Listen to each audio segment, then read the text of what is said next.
Measuring the computer's memory. The basic unit for measuring the memory of a computer is byte.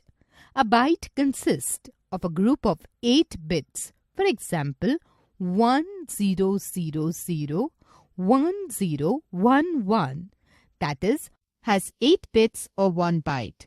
A group of 4 bits is known as a nibble, half byte. For example, 1001, that is, has 4 bits or 1 nibble. Other units for measuring the computer's memory are kilobyte, megabyte, gigabyte, terabyte, and so on.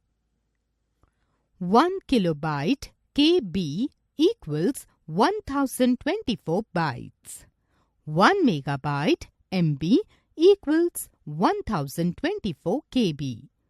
1 gigabyte GB equals 1024 MB. 1 terabyte TB equals 1024 GB. 1 petabyte PB equals to 1024 TB. 1 exabyte EB equals 1024 PB. 1 zettabyte ZB equals 1024 EB.